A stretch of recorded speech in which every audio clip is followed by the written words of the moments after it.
stops us in our tracks. Bravely we prove in our striving, trudging together each day. Where there's a will, there's a way.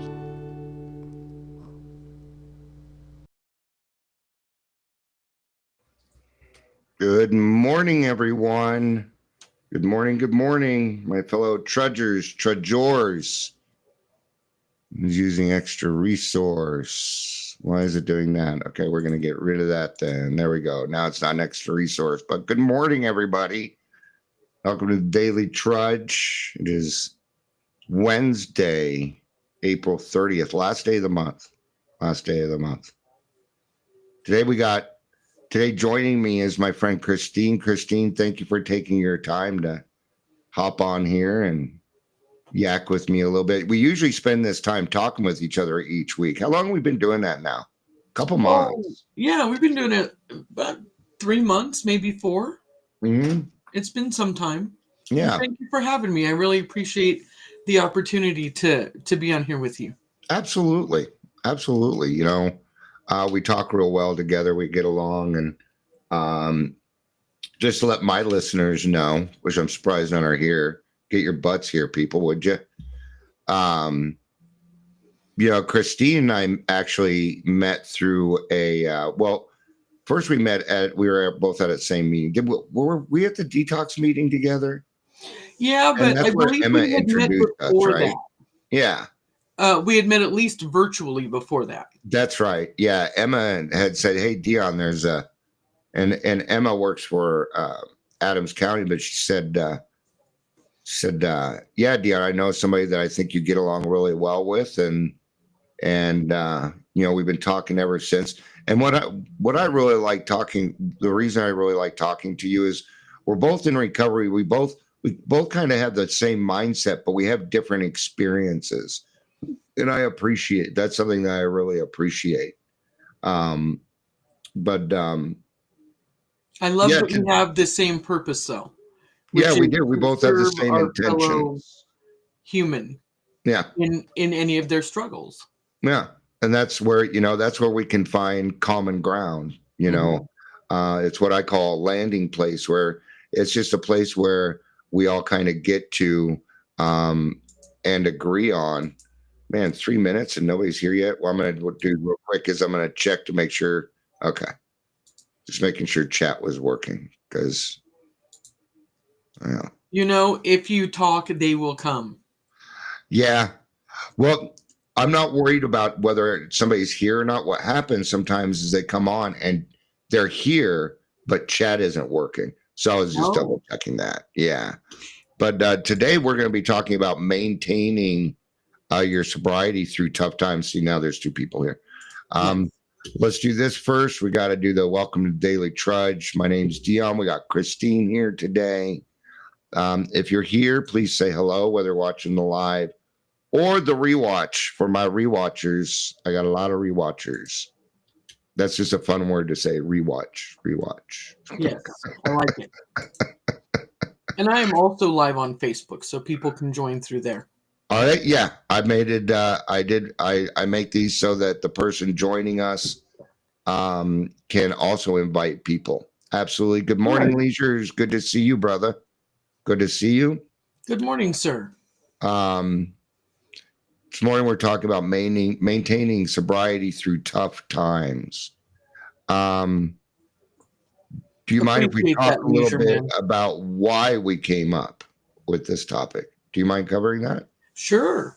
So, in one of my day jobs, or kind of day jobs, I facilitate DUI groups. Mm-hmm. Now, I don't do this because I want to punish people. I do this because I want people to be able to really learn ways that they can use changes in all areas of their life and not focus only on that one event. Yeah. So I wanted to get that out of the way as to why I facilitate these groups. Yeah. And last night in my groups, I mean, Dion, I personally had kind of a rough day yesterday. Yeah. And you and I kind of talked about that. But then I was doing my groups, which is good because it really has the ability to bring me out of my own hard times. Exactly. Helping other people. Yeah, and I had multiple people in one group. Between two people, they had lost 4 loved ones in the previous Wow. week. Wow. And their DUI group was the only space that they felt that they could really open up.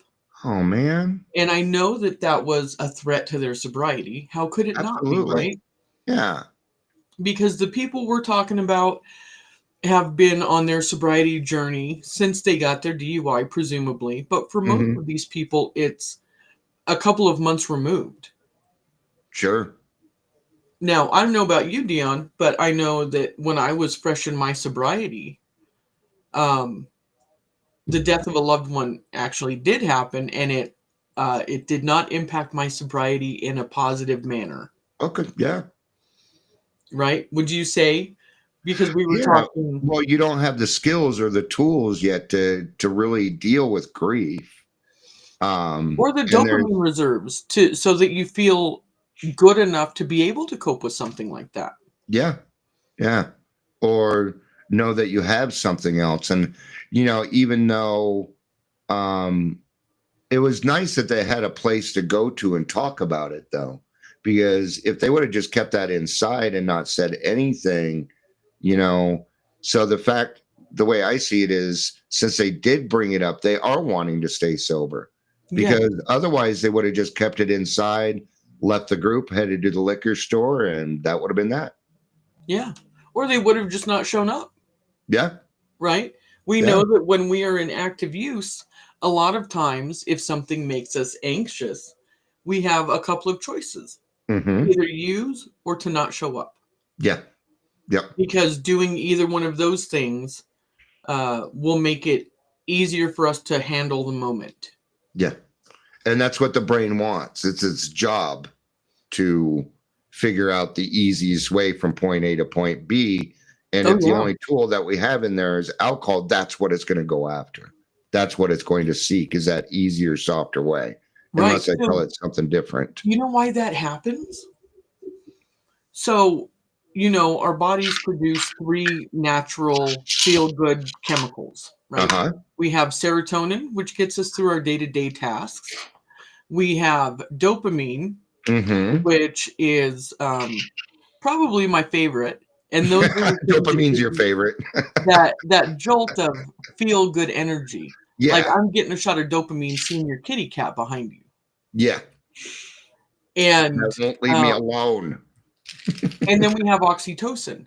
Okay. But specifically when we're using substances, Uh-huh. what happens is, so let's say I'm at the beginning of my drinking career. Yeah. We know how tolerance builds. Mm-hmm. What we're doing is we're teaching our body that we're going to introduce dopamine from the outside in. So when we do that often enough, we're drinking our dopamine, right? Because it does Yep. make us feel good. Our Mm-hmm. body stops making it because Yeah. it's like, oh, you're going You to, already got it. Yeah. yeah, you're going to give me some more dopamine when you get off work. So it's fine. So we're going to be in a really low state when we first begin recovery. Mm-hmm. And I can see why the leisure man says that he would have had really great Yeah. difficulties had Yeah, he, Leisure says, I can't imagine how ugly yeah. things would have been if I was still drinking when my father passed. Would have made things so much worse for everyone else. Good morning, Amber. Good to see you. Good morning, Amber. But yeah, because like again, referring back to our conversation from this morning, we know it will be effective. Mm-hmm. It's known to us, so it's not scary like some of the unknown things that we might be trying. Yeah. So I am really thankful that those participants had that space. Yeah. And That oxytocin, um, that is something that we utilize with the alcohol because it goes to the reward center. So yeah, when you drink, even though it's good, bad, or indifferent, what you're doing is you're you're patting yourself on the back with alcohol, kind of, yeah. you know. Well, the You're really telling, great thing about oxytocin, Dion, is that is the hormone that teaches us to connect with other people. yeah, yep, So you it's the get connection.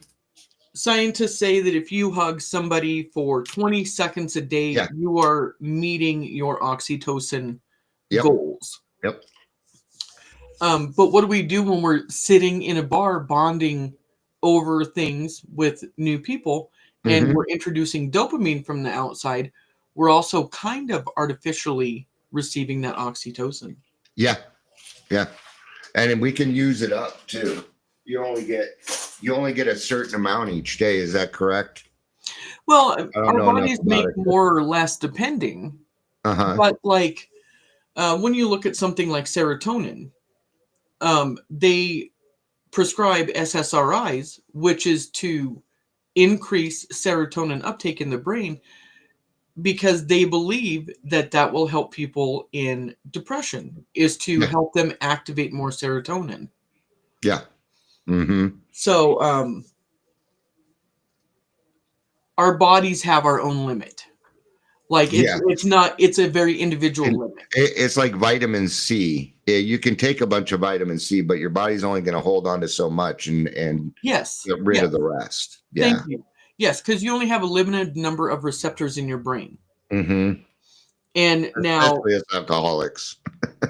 well, my ex-husband used to say that and I saw it in a movie after he said it. Uh, well, I drink because I'm killing off my slow brain cells so I can think faster. Um, I'm not sure that that's exactly how it works, It but I probably like not, the but it still visual. makes sense to this alcoholic. Yeah, yeah. Um, but yeah, and so when we're not getting those feel-good hormones, um, it's really hard to say no when we know that we could easily introduce them when we are having some stress in our life. Uh huh. Yep. Those stressors, and there's a lot of the main stressors, and we were kind of talking about this beforehand. One of the biggest stressors, obviously, is death, Mhm. and handling death early in sobriety can be pretty tough. But I've noticed something about alcoholics when it comes to tough times and sobriety. It seems like, it's like, okay, we're having a tough time, so I'm gonna batten down. I'm gonna go to more meetings, and we power through it. But the moment excitement hits, we don't have the same thought process. And an overexcitement can also be a tough time for some of us. For me, a long time it was. I Yeah. got too excited. I wanted to party because I wanted that reward. There needed to be some kind of reward. And so I needed to find a different reward. Well, and let's look at that, Yeah. right? What else does excitement feel like in your body? It feels like alcohol. It feels like anxiety.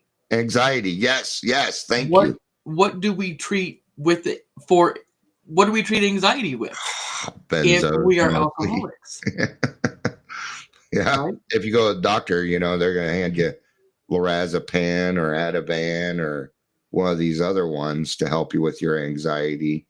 But Right. I found other techniques that really work for me, like breathing, touching, um, finding 5 blue things in the room. These little things that kind of distract your mind. Well, what we often don't realize is that can alcohol help our anxiety lessen? Yes, it absolutely can. But it's Mm. also worsening your anxiety. So Yes. we get stuck on that hamster wheel of, oh, I feel terrible, I'm anxious, I want to drink. So we drink, and then we wake up the next morning and we're feeling shame, and that anxiety's back, and we overall physically probably don't feel well. So what do we do then? Because now we have to cover that shame as well as all of these other things. So what do? We go right back to it. Yeah. And that's why it's so hard to jump off, because that hamster wheel is spinning. Yeah. And that's a great way to explain why we have the obsession. Yeah. Why we're thinking about it all the time. If I wasn't drunk, then I was thinking about alcohol. I was trying to figure out how to buy the alcohol, what I need to pawn in order to get enough alcohol. And man, I would go to any lengths for that. And you were doing that to survive. Yeah, it's Right? it's our Because if survival you mode. need a medication that is going to make your physical symptoms go away, Mm-hmm. and it costs $1,000, you're going to work extra shifts. You're going to do everything you can to ensure that you have whatever you need to get that medication. Absolutely. Well, my biggest, and I still go through it today. One of my biggest things is, because I was always an odd duck, I just wanted to fit in. And alcohol let me do that. In a sense, it let me do that because it let me be the center of attention. It allowed me to do these certain things that I didn't feel that I could, we call it liquid courage, but it helped me act a certain way, because without the alcohol, I was nobody. I didn't have friends. Nobody wanted to be around me. Of course, that sounds like the end of my drinking, but at least in the beginning, the first time I had a drink with other people and they started to like me, the peer pressure was the paramount thing. Being accepted was the paramount thing. That was at 13, and it was so exhilarating to me that I would chase that drink for the rest of my life, never to experience it again, because it was something new, and I couldn't experience it again because I had already experienced it. Mm-hmm. And all of the reasons that we tend to drink because of end up being the reasons that we generally quit drinking. Yeah. Because like you said, I started drinking because I didn't feel like I could be around people and I couldn't really open up. And then you said it yourself. Mm-hmm. That sounded like the end of my drinking career. Yeah, that's what it turns into. Even non-alcoholics utilize alcohol to, for their anxiety in a social situation. The difference between them and me is they're like, okay, my anxiety's gone. For me, it's like, oh, my anxiety's gone, but let's make it even better. There's got to be more or less anxiety. Teacher says, I think you might be an alcoholic. Yeah, well, thanks, bro. I'm glad you could recognize that I am an alcoholic, brother. We're kind of smart asses around here. So what are some of the things that we can do if we're going through a tough time?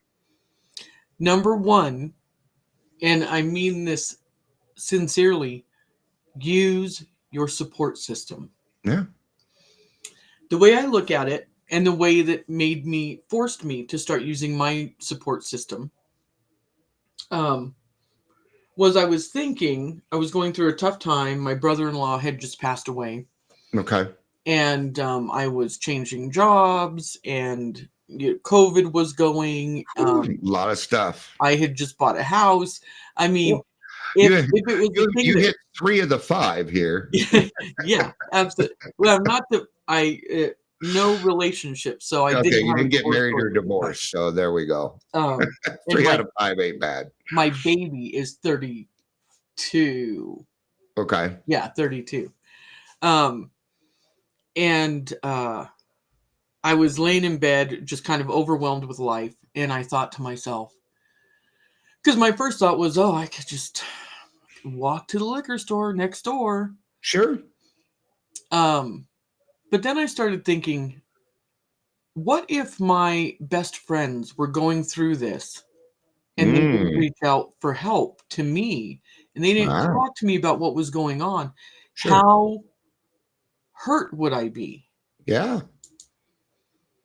And me and my 2 girlfriends, Monica and Beth, shout out to them because I love them. Shout out Monica and Beth. They are watch this.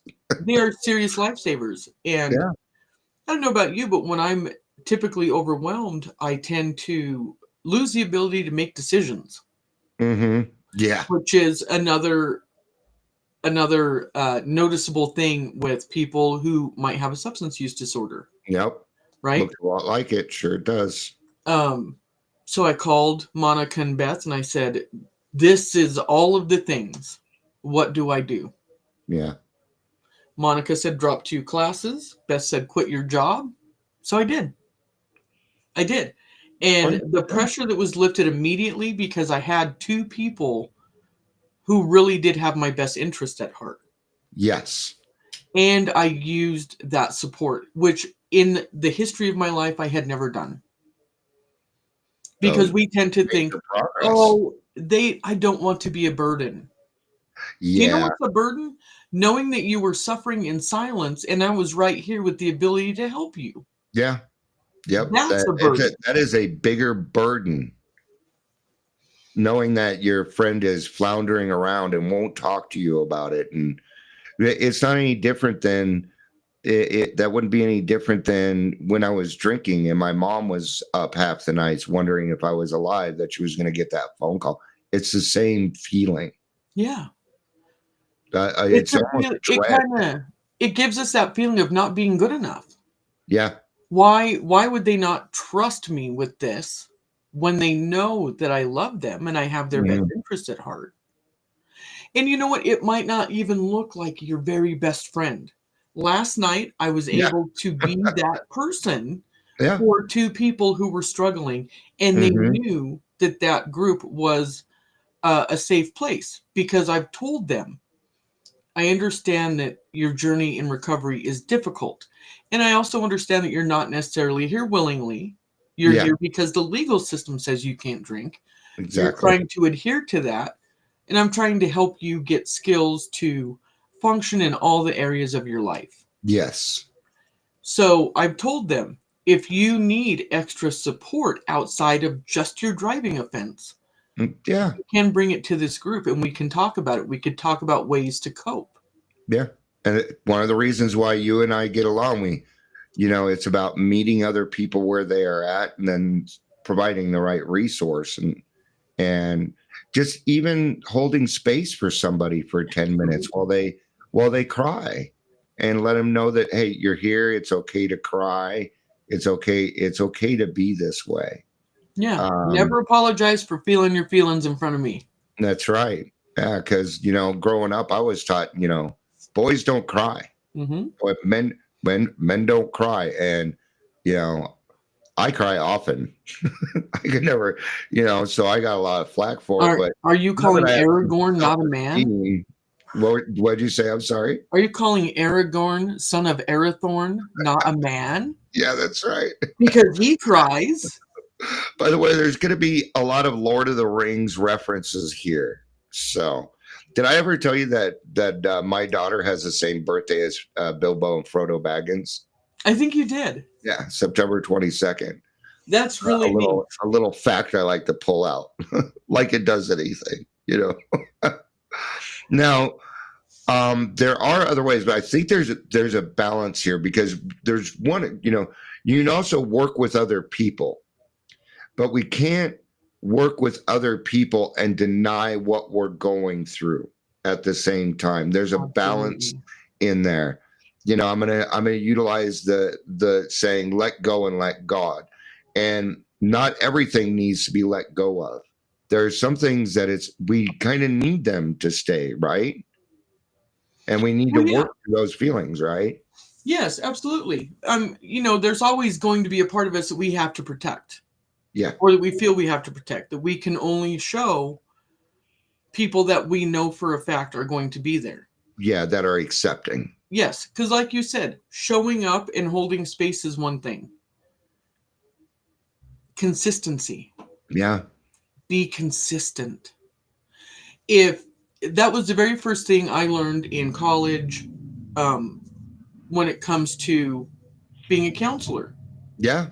Don't be late. Yeah. Every other person in this person's life has let them down and not shown up. Yeah. You cannot be another one of those people because when you don't show up on time, when you're late and you don't respect their time, you're Mm-hmm. teaching them that everybody in the counseling profession is that way and that they're not Yeah. worthy. Yeah. Yeah. My because my therapist is always 5 minutes late, but it's because they got those appointments backed up, right? She got to put in her notes and things like that. But in the beginning, she told me, she said, "Yeah, we meet at this time, but I'm gonna let you know that I'm usually about 5 minutes late because I go to the full hour." So she gives everybody the same space, but it's consistent, Yes. right? Yes. So she's And you have always to there know. by 5 after for me. Right. Because, like in my groups, I don't open the group until 5 after because that is the window of opportunity for last minute things. Sure. You're not late if you're there by 7:35 or 5:35, Yeah. whatever time. So I will always send a message to the group letting them know, hey, I have not forgotten about you. I am here. I am waiting for you. I will open the room at 7:35. Yeah.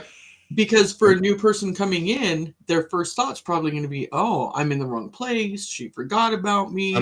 Yeah, they're going to get confused. Am I in the wrong room? And yeah, if there's not anybody else there yet. Yeah. So opening up to other people is one way. Utilize your support system. Yes. But then let's look at that. Not everybody has a support system. That was going to be my next question. How do we work on building a support system? So there are a lot of really fun ways. My ideal goal in life would be to write a book how I would. I'm going to calm down for a second here. I'm so excited. I would love to write a book called How to Make Friends as an Adult. Yeah, I'd read it. But when I was starting my sobriety journey, the first thing I realized was that I didn't know who I was. I didn't know what I liked. Mm-hmm. So I went back to my childhood. Not literally, of course. Yeah. I don't have a DeLorean. Yeah. But it just happened to be the year that Comic-Con came to Denver. Okay. Now, you know me, I like to be of service to other people, and I found out that if I volunteered for Comic-Con, I could get my kids in free. Ooh, added benefit. So look at all the benefits. I'm volunteering, so I'm occupying my time. Mm-hmm. So I'm not sitting on my couch thinking about alcohol or whatever. So I'm volunteering. I'm giving back to the community, which also gives me that feeling of worth and happiness and gives me my dopamine for the day. Yep. Comics and pop culture, say less. I'm meeting a lot of like-minded people. Yeah. Because I am still friends with all of those people I began volunteering with. Absolutely. Yeah, absolutely. Well, when you volunteer, you really bond with the other volunteers because you're going through something together. And you don't have to be there. Yeah, Like, you're not required to. You're active giving up choice. your time. Yeah. Yeah. So it doesn't feel expected. Yeah. And while there are some alcohol-related events around there, Mm-hmm. it's not an alcohol-centric or substance-centric activity. Yeah. In fact, they don't. When few it and far comes, between. because I used to do LARPing, which is live action Clara. role play. Morning, Claire. Good to see you. And drugs and alcohol were just not allowed because it disrupted the game. But even in that situation, even though you're playing a different character, you get really, really close to those people. Mm-hmm. I enjoyed LARPing way too much, which is why I don't do it now. It took over my life. It has the ability to, but yeah. What did your life look like at that time? Were you having a good time? I was having a good time, but I was also married with a new child, so I wasn't really supposed to be having a good time. Supposed to be home, but it is what it is. And then for us, some of our support system, AA meetings, there's Celebrate Recovery. There's a lot of different groups out there, depending on who you are and what path you take. They're people out there. I think part of it is finding like-minded people. Yeah. And when you change your intentions, those like-minded people start to appear. I think so. I think so. So finding something that you can spend your time doing Yeah. that is not built completely around a substance or Yeah. a behavior. Yeah. I now go to, there are a lot of horror cons that come to Denver, thank goodness. Mm-hmm. I'm Amber, a are you huge listening? horror fan. Horror cons. Yes. So my son and I go to all of them. We've met Dr. Wesley Snipes, American Icon, and Mhm. watched Blade 2 with him. I watched Flash Gordon with Sam J. Jones. If you don't know who that is, he's Flash Gordon from Ted. Yeah. The movie Flash Gordon is spectacular. Yeah. I got to meet Gunnar Hansen, the original Leatherface. Yeah. That's funny. I remember when Flash came out, man. It's still one of my all-time favorite movies. Oh, it's great. I have Well, a Flash you gotta Gordon love wall. the song by Queen where they take excerpts from the movie and the Flash, I love you, but we've got to save the universe. Flash, I love you, but we've only got 14 hours to That was save the Earth. That's it. That's it. Flash. We only have 14 hours to save the universe. Oh yes. Oh yes. So for a lot of us, the last time we engaged in activities that were not alcohol centric or Mhm. centered around a substance was our childhood, Yeah. right? Love Well, you too, thank Amber. you, Have a Amber, good for day. being here. It was so lovely to see you. Claire says that's a lot of neurological activity. Wow, amazing. So going back and figuring out things that you like, Yeah. that's an important part, because that's part of, I like to, I'm a big Pantera fan, Reinventing the Steel. Yeah. I call mine Reinventing Christine. It's just as metal, It's just as metal. but a little bit different, Mhm. So figure out what you like, engage in that. You are Yeah. reinventing yourself. You have the ability to literally be whoever you want to be. I absolutely agree with that. And and that's one reason why I really enjoy talking to you, because you're exactly who they're was it I'm looking for the right words. It's just, we're both real. Yeah. There's nothing, I'm at a point in my life now where I know I'm not everybody's cup of tea, and I'm not trying to be either. Well, So and I get we're to be both Gen myself. Xers, which helps. Yeah. But yeah, because we do get to that age. That's one thing Sure. that happens for all of us as we age, Hmm. or should, if we are meeting normal human milestones. Yeah. Right? For women, it's called menopause.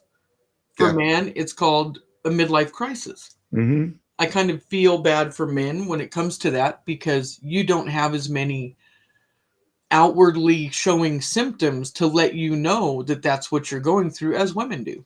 Yeah. It's true. I'm not sure if I ever hit my midlife. I mean, I'm 54. Not sure I hit one, or I don't even know what that would look like for me. You know, well, I guess I kind of do, because at this point in my life, I'm a little bit older and pretty darn wise about life, and all I want to do is give it away. I want to give it all away, and the reason I want to give it all away is so my name carries on after I'm gone. That's why I wanted. I mean, that's the main reason for it. It's a survival thing. It's a It's your procreation legacy. thing for me. Yeah. So we have using your support system, Hmm. finding new things to occupy your time. Yeah. There's nothing worse when you're grieving than sitting in your apartment on the couch alone. Yeah, doom scrolling through. Oh, and dear That's Lord, not gonna do it. Yeah, social media with is with very things bad going on for your today, doom stuff. scrolling is pretty much looking at anything. Yeah. And Um, I challenge people to try new things.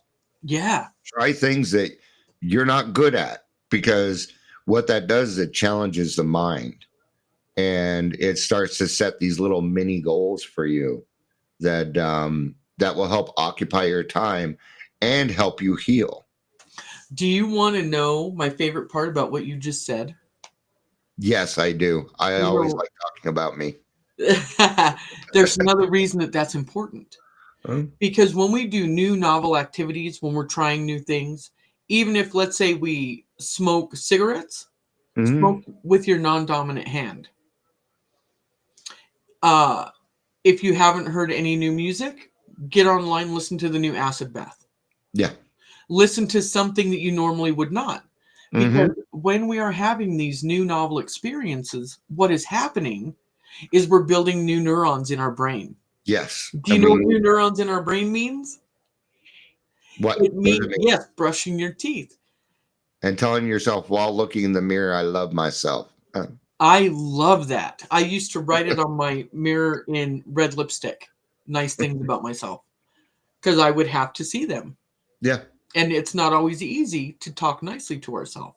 that's right. But when we're trying these new things, we're building new neurons. Yes. Okay. So from birth to 3 years old, we're building about 20,000, between 20,000 and 200,000 new neurons a second. Wow. Whew. Because every single thing Is new. is new. Everything we come into contact with is brand new to us. Yeah. Now, that rate of growth slows down significantly, but continues up until we're about 25, 26. Okay. The neurons are not growing nearly as fast. When we hit that age, when we've grown all we can physically, do you know how many neurons we're building a day in our brains as adults? Probably not as many. 700 Wow. a That's a day, heck of a drop. a day, Yeah. right? Well, we can run on autopilot most of the time with what Sure. information we already hold in our brain. So, doing things like brushing your teeth with your non dominant hand, smoking a cigarette with your non dominant hand, listening to a song that you've never heard before, all of Yeah. those things help us grow more neurons. Do you know what comes with more neurons? I'm presuming it's one of those things we talked about in the beginning. Serotonin was a guess. Dopamine. We have more receptors for dopamine, Yeah. meaning our body can produce more dopamine for the new receptors, and we feel even better. There we go. So there's a lot of benefits to, and that kind of applies to, my first drink when it was Yes. new to me, and that's why I had that feeling. Clearly, yeah, I got an extra shot of dopamine because I was getting new neuron paths, and Well, and then you were that still ended. young, so your brain was still developing, Yeah, exactly. right? Wow. That right there is why they say that anybody that starts using any substance or behavior before the age of 18 is at a much higher risk of developing a use disorder. Oh yeah. Because you have a lot of new neurons going on in your brain when you said you were 13, 14. 13. Yeah. Think about how quickly your brain is growing, so you Hmm. had a lot more receptors Yeah. for that external dopamine to hook onto. Hmm. So Wow. that's why you had that rush of euphoria that you did. If you had not taken your first drink until you were even 21, Yeah. although back when we were kids, I think the age was 18. I barely Um, missed that. I was off by like a couple months. Oh, okay, I was too. Um, so let's say you waited until you were 21, that you would not have gotten that same kind of rush. Yeah. Yes, you would have, of course, had euphoria, but it would not have been as acute. I am not a neurologist. I am. Thank you, though. I will take that as a compliment. I am. I I don't have any graduated. neurologist friends. We're just educated in different areas. You know, Christine's experience with recovery and mine are different.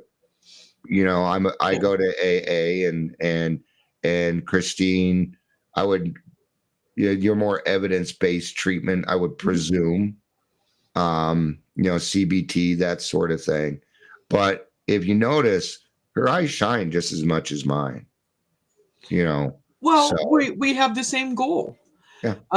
But Clara, I'm not a neurologist. I did go to MSU Denver, Mhm. and I got my degree in human services with a concentration in addiction studies and a minor in sociology. Mhm. And and I've been working as a counselor pretty much in uh, all different forms of recovery for about the last 12 years. Yeah. I've worked Tell them what you did in before that. hmm, Tell them what you used to do before you got into the um, prior to that, I was an electrician for 20 yeah. years Yeah. She was an electrician. out of IBEW Local 68 here in Denver. And well, I have studied a lot of neurology because so human services is kind of the feelings. Yes. Psychology is much more like the neurology, Hmm. and I didn't like the huge psychology classes. So what I did was I studied that kind of just on my own time. Hmm. Yeah. And it is Educated such a yourself on it. pleasure to meet you, Clara. Thank you for being here. I told you you guys would like her. And so and thank you again so much for having me. So we're still Absolutely. talking about how to deal with difficult things, right? Yes. So we've got utilizing your support system, Hmm. finding ways to give back to the community, Yeah. or volunteering in some sort. Hmm. Tell me you wouldn't love to volunteer in an animal shelter. Yeah. Be around animals all the time? I call Roger, who is my little therapy dog, I call him my dopamine dealer. My little dopamine dealer. He really is. He's a sweet baby. Yeah. Um, and animals, I think, have a lot of healing, whereas not all humans do. Yeah. You know, I think it's a lot simpler for them, a lot more straightforward. They don't have the worldly clamors Would like they we do. have? They automatically have unconditional positive regard Hmm. unless they sense something dangerous about you, Yeah. right? Do you Yeah. know what unconditional positive regard is? Go ahead and describe it. That's a lot of $10 words. So, are you familiar with Mr. Rogers? I know that Mr. Rogers' birthday's on March 20th. Yeah. Yes, it was on March 20th. But Mr. Rogers, and I'm not even talking about Fred, I'm talking about Carl, who Okay. started person centered therapy. But Okay. I am also talking about Fred Rogers because he is the perfect illustrative example of what that looks like. Yeah. So, unconditional positive regard is a way of being in life where every person you meet, Hmm. you want the best for them. And Yeah. if you can help them in their journey, you do, because giving back and helping somebody else live their best life is not taking anything away from yours. That's right. If Yes, anything, live like a dog, if except anything, for it's the whole going to licking my add to butt thing I your, can't reach. it's going to add to your life, if anything. It absolutely does. Yeah. And it sounds rather flip and easy, but is it easy? No, it is not easy. No. It Because this has wasn't to easy for apply me. to everybody, Yeah. right? Do I do it for everybody? I try my best, but if I would say I was perfect at that, nope, You I'm know, not. Dion, if we were perfect, we would not be the interesting folks that we are. Well, that's right. That's why I like the variety. You know, I like that some people are different than me. Because then I get to learn new things. You know. Absolutely. Perspective is something unique to each of us. Uh huh. Well, do you have any other suggestions on what we can do when we're going through rough times. You know, you have your basic stuff. If worst comes to worst, take a nap if you need to. Take a nap. Um, And please you know, remember that there are hotlines. 988 yes, there are is a hotlines. national Yep, toll-free hotline and for confidential. for suicidality.